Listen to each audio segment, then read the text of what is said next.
दुनिया एक और भयानक महायुद्ध के मुहाने पर आकर खड़ी हो गई है। अमेरिका और ईरान के बीच की दुश्मनी अब सिर्फ बयानों तक सीमित नहीं रही है, बल्कि ये मामला सीधे आर पार की जंगे लफ्ज बन चुका है।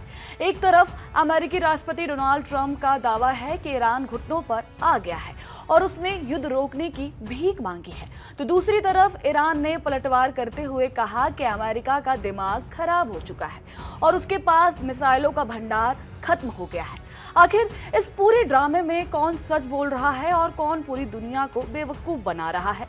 चलिए आज इसका पूरा कच्चा चिट्ठा खोलते हैं। नमस्कार, आप देख रहे हैं जी मीडिया का डिजिटल प्लेटफॉर्म। मैं हूं आपके साथ साक्षी सिंह। शुरुआत करते हैं अमेरिकी राष्ट्रपति डोनाल्ड ट्रंप के उस बयान से जिसने पूरी दुनिया की मीडिया में तहलका मचा दिया है।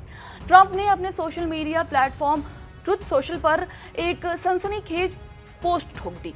ट्रंप का दावा है कि ईरान और मिडिल ईस्ट के कई देशों ने अमेरिका से हाथ जोड़कर गुहार लगाई है कि साहब फिलहाल सैन्य हमला रोक दो। इतना ही नहीं, ट्रंप ने ये तक कह दिया है कि दोनों देशों के बीच समझौते की शर्तों पर बात बन चुकी है।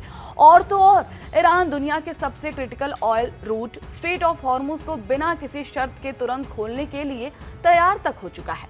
ट्रंप के मुताबिक अमेरिका ने ईरान को सरेंडर करने पर मजबूर कर दिया है, लेकिन ठहर जाइए, ईरान इतनी आसानी से झुकने वालों में से नहीं है। जैसे ही ट्रंप का ये बयान आया, ईरान की सेमी ऑफिशियल न्यूज एजेंसियों ने ट्रंप के दावों की धज्जियां तक उड़ा दी। ईरानी न्यूज एजेंसी फार्स ने साफ कहा कि अमेरिका चौतरफा दबाव में है और अपनी घटती ताकत को छुपाने के लिए पीछे हटने का बहाना ढूंढ रहा है। वहीं मेहर एजेंसी ने सीधे लहजे में कहा कि ट्रंप अपनी नाकामी को बहुत बड़ी जीत की तरफ दिखाने का नाटक कर रहा है, जबकि ईरान की सेना की उंगली आज भी ट्रिगर पर है। लेकिन सबसे बड़ा और सनसनीखेज दावा किया ईरान की तस्लीम एजेंसी ने। उन्होंने रिपोर्ट छापी कि अमेरिका का एयर डिफेंस खोखला हो चुका है, उनके पास मिसाइलों की भारी कमी हो गई है और इसी डर के मारे ट्रंप अब शांति की मनगढ़ंत कहानियां गढ़ रहे हैं। ईरान के इस करारे थप्पड़ के बाद ट्रंप भी चुप बैठने वाले में से नहीं थे। उन्होंने सीधे सऊदी अरब के क्राउन प्रिंस को फोन मिलाया और दुनिया को साफ चेतावनी दे दी कि अमेरिका सेना लॉक्ड एंड लोडेड है, यानी बंदूकें तनी हुई हैं, निशाना सेट है और हुक्म मिलते ही तबाही मच जाएगी। अमेरिका और ईरान के बीच ये सैन्य टकराव 5 महीने से ज्यादा समय से चल रहा है।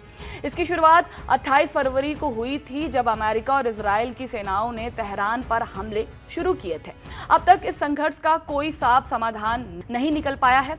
इससे पहले भी युद्ध विराम की एक कोशिश हुई थी। उस प्रस्ताव में स्ट्रेट ऑफ हॉर्मुज को दोबारा खोलने जैसी शर्तें शामिल थी, लेकिन वो युद्ध विराम जो था वो टिक नहीं पाया। इसके बाद अमेरिका और ईरान के बीच हाल के हफ्तों में दोबारा हमले शुरू हो गए और ईरान ने इस समुद्री रास्ते पर यानी स्ट्रेट ऑफ हॉर्मुज पर अपनी पकड़ और मजबूत कर ली। अब आप सोच रहे होंगे कि भाई इस सब में हमारा क्या लेना देना है? लेना देना आपकी सीधी जेब पर है।